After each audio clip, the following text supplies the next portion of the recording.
what about the fact that there were tons of reports last night that SWAT was there, hostage rescue was there, and that officials, I don't know if it was FBI or local sheriffs, but cops were all over yet again Annie Guthrie's property, in the back and all over with her neighbors, going door to door. Annie Guthrie, not Nancy Guthrie's, Annie Guthrie's, where she had her dinner that night, but from whose house we are told by Annie and Tomas she was returned, that she did not stay overnight there, that they brought her back home, that Tomas, according to the sheriff, brought her back home at 9:48, where the garage door went up, and 9:50 it went down.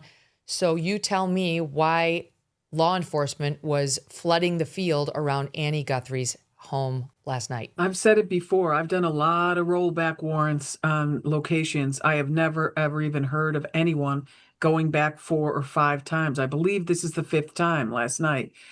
It's got to do with new information coming in. And the good sign, the good part of this, of them going back there, is they obviously are receiving more information that they feel is actionable. And you have to, we have to look into it. It keeps pointing back in the same direction.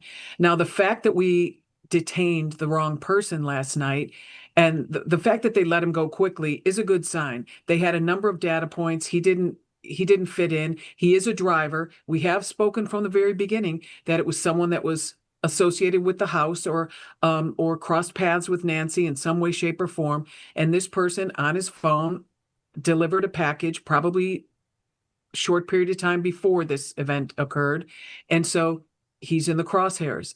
However, I think the other offenders did not bring their phones, or we would know who they are by now. They didn't have their phones in their cars. So we don't know who was exactly in the area roaming around, because sometimes a person may not have the phone in their pocket or on their person, but they may have it in their car. No, their phones were left at home, whoever did this, or they were secreted in another more interesting way, just similar to the Brown shooter. I think with the Brown shooter and also with Koberger, people learned a lot because of all the coverage and because of all the intense scrutiny of how are things done. How can you avoid this? He was stupid because he did this. These people pay attention to this and they watch this and they feel they've learned from it, and they all think they're smarter than everyone else, and they're not.